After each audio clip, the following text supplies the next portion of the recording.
welcome to another episode of Sports and Discourse with your host, Derek Stevenson. And on today's episode, I got to ask you a question.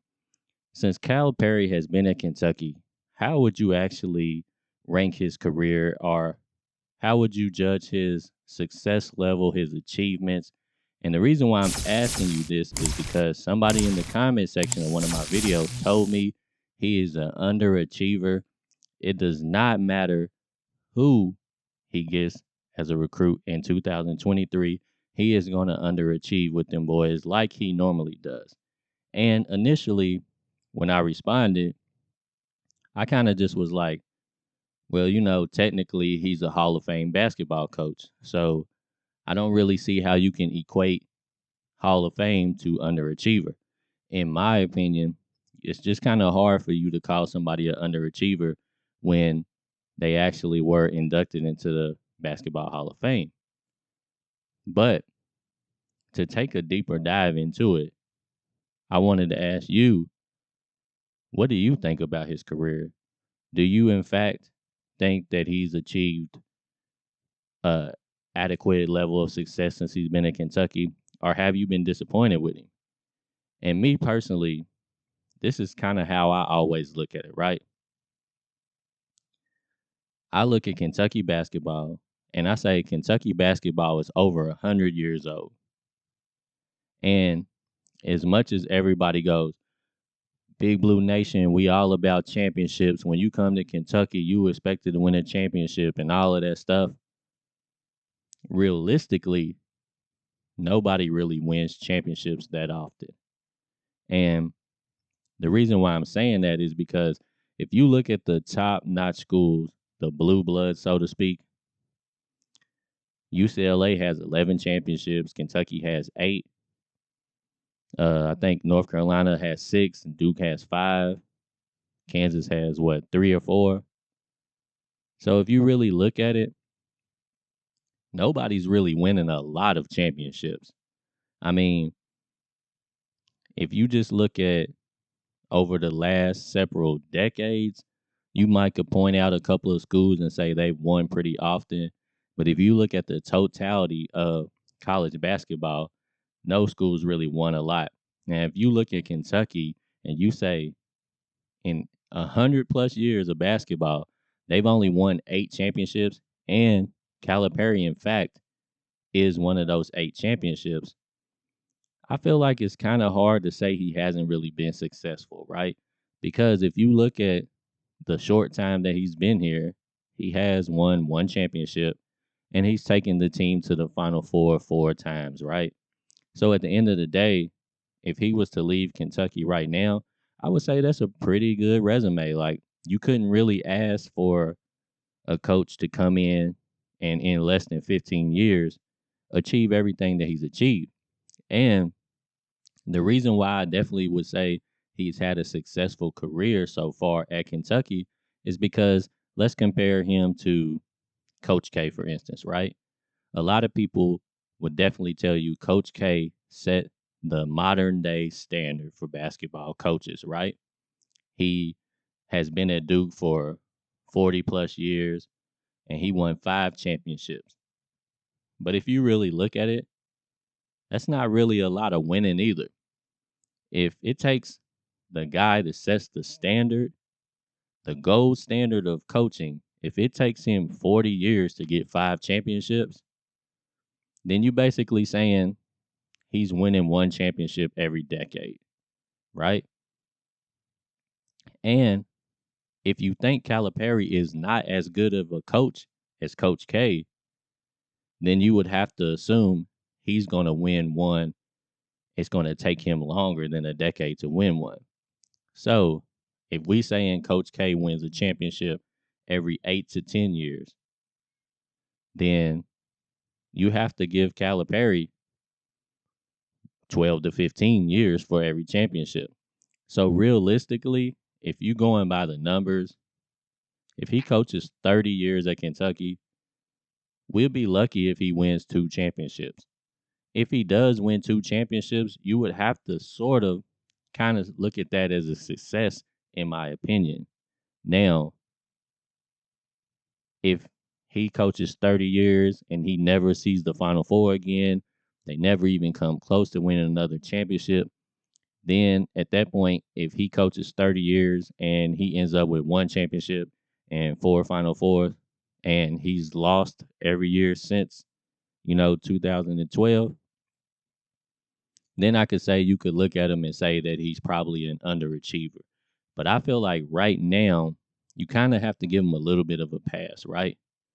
But to be fair to the other side of the argument, I can sort of see why people are hard on Calipari. And here's the reason why.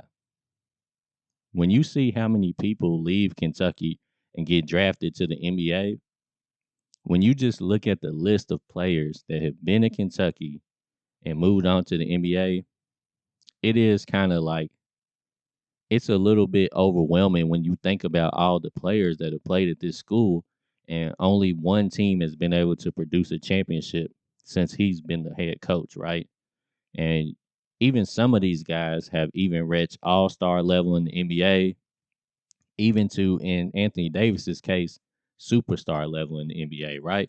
But you have all-star level players like Julius Randle's made an all-star team, John Wall's made an all-star team, obviously Anthony Davis, Carl Anthony Towns, Jamal Murray may have made one because of some injuries or something. I'm not for sure, but if he hasn't, he's close to. He's right on the edge of being an all-star level player. So if you look at all of these guys that just come through Kentucky. You could say Fox is on the cusp of being an all star. Maybe when some of these older point guards retire, it might open up a spot for him to be an all star level player. But when you look at all the players that have went through Kentucky since Coach Cal has been here, oh, and Bam's made an all star team. Forgot about him. DeMarcus Cousins. It's just so many guys that it's like you forget how much success they've had in the NBA, or, for the haters, lack thereof, because technically only Anthony Davis has won a championship. So the Kentucky haters would say that they don't really achieve any success or live up to the hype once they get to the next level. But when you look at some of the individual success that they've had since they've been in the NBA, and you look at them and be like, Coach Cal has coached, or Coach K has coached, I mean, Coach Cal, I'm sorry, has had all of this talent and he's only been able to produce one championship. But here's the thing that you got to look at, right? As disturbing as that seems, and I hate to make an excuse for my guy, right? So if y'all feel like I'm making an excuse, then feel free to tell me you're making an excuse, right? I want you to tell me that if that's how you feel. But if I'm going to make an excuse, here it is, right? When you look at the players that he's coached, very rarely does he ever get to coach an experienced or polished version of the player. When you even look at some of the players that have had high level success at the college level, like Anthony Davis, Tyler Eulis, just as far as awards is concerned, like those two boys won almost every award they was eligible for. Then you have some players that just was at like college superstar level, like Malik Monk. When you look at some of these guys,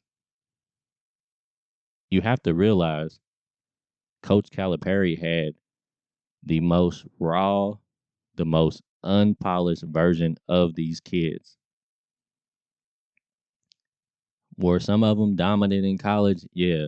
DeMarcus Cousins was pretty dominant when he wasn't in foul trouble. Carl Anthony Towns was pretty dominant at some points. You look at some of these guys, Fox, Jamal Murray. You look at some of these guys, John Wall. They were all pretty dominant at certain points, but they were the weakest versions of themselves that they would be as elite level basketball players. Because we get it, like when they're in high school, these guys are too good for the average high school player. They're light years above the talent that you would, the average talent you would see on a high school court.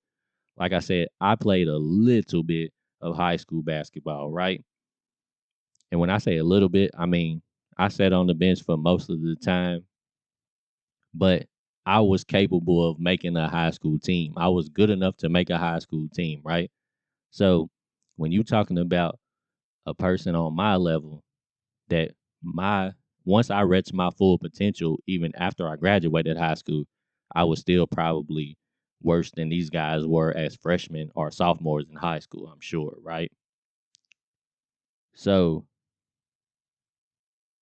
it is kind of it is kind of a situation where I do feel like I have to give him a little bit of a pass because like if you compare college football to college basketball, right? Nick Saban is kind of like with as far as recruiting is concerned, he's like the football version of John Calipari. Well, you could have said that Coach K eventually took that over from Calipari, but at least when Calipari first got to Kentucky, he was the dude that was getting all the top recruits every single year. And that's the way it is with Nick Saban at Alabama. He's going to get 20 top 100 recruits every year. That's just what it is. And a lot of them are going to be high level recruits. But the difference is he's not winning championships with the freshmen and the sophomores. When he's winning the championship, he's coaching a team full of juniors and seniors. He's coaching the best talent, the the best talent that high school can offer. He's winning championships with them 3 to 4 years later after they've matured physically, um, mentally. They've learned to process the game better. They know the system better.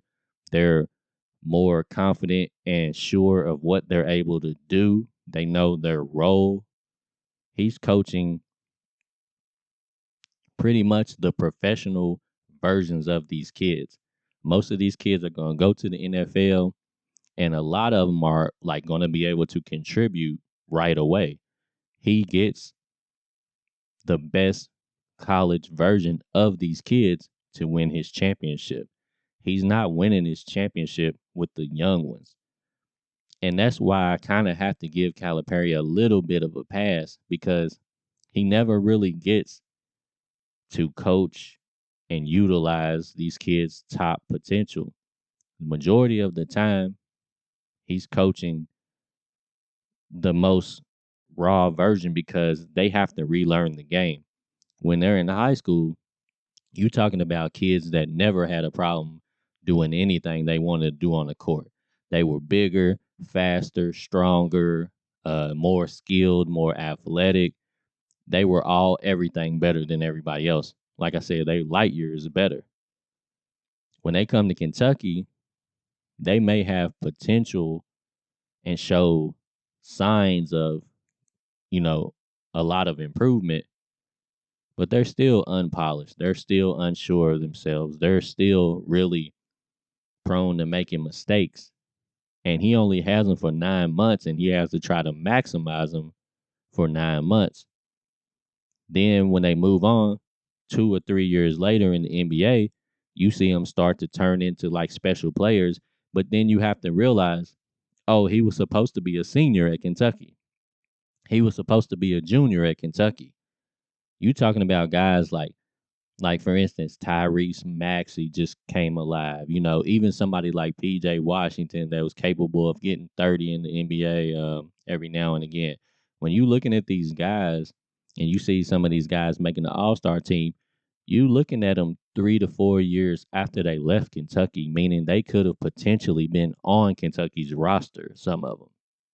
Now, if Calipari has a roster full of juniors and seniors that are top level talent, if he was able to do that, consistently, then I do actually think he would have won maybe 4 championships at Kentucky. If he was able to stockpile his roster with talent and coach them up, keep them for several years, I think he could win. And one of the better examples of that was Roy Williams at North Carolina. For some reason, he was able to retain a lot of his McDonald's All Americans for 3 to 4 years. In every like 3 to 4 years, he would have a very strong team that was able to contend for the championship. Then, like after he won the championship, usually his team would fall off the next year. They would be trash because he would graduate a lot of his, key players. Then he'd have to start over with the younger guys, and then 3 years later, they'd be ready to compete for another championship again. And I think that unfortunately, Calipari, it goes back to him saying that this is a players first organization, and with him focusing on transitioning players to the NBA, it has actually hurt Kentucky basketball because he's not able to really build strong, experienced rosters. And last year was kind of that first glimpse of what Kentucky could potentially be if he's able to put a lot of veteran leadership on the court, right? And, technically, we ended up, like I said, we came up big short against St. Peter's, right? But at one point, we were looking like one of the strongest teams in the country. Some people even was picking us to win the national championship. So at the end of the day, I do believe maybe with the emergence of the transfer portal being a key factor in recruiting and different things like that, maybe when we start to see some more experienced rosters from John Calipari at Kentucky, maybe we might be able to step it back up another level, and maybe you might start to see him become, one of those guys that he's getting us real close to winning the championship again. I hope that it comes sooner than later. I really have high hopes for this year's team. Like I said, we got veteran leadership. We got the National Player of the Year coming back for a second run. We have a veteran point guard. We have two or three veteran big men, and we add in two special players. You know what I'm saying? Two special freshmen. So at the end of the day, I really like the mix of this team. I think it's a very good mix of experience with talent, and hopefully these guys will be able to make a deep run, whereas last year they came up short. Kentucky basketball, they need to have a strong run again. The fans need it. The fans are itching for it. The fans were super upset after last season. It's probably the most divided I've ever seen Big Blue Nation, at least for a little while, anyways. But hopefully, this year's team can redeem us for last year, and we can get back to being the strong program that I know we are, and we can start putting pressure on some of these other elite schools like Duke and North Carolina and Kansas, and put them back in their place and let them know that we are still running college basketball. But anyways, I'm gonna wrap it up, man. I hope everybody enjoyed their 4th of July weekend. I hope that you guys got to see your family, and I hope that everybody got to see a nice fireworks show, and eat some good food, and just have a good time. I hope everybody was safe, and everybody's gonna get some rest and be ready for work. But anyways, let me know in the comment section how you feel about Calipari. Is he a underachiever? Are you disappointed with him? Did you expect more from him? And if he coaches 40 years at Kentucky, like I know he's probably doesn't have 40 more years in him, but if he coaches 40 years at Kentucky, do you think he'll get 5 championships like Coach K, or maybe 2 or 3? Where do you think he will finish his career?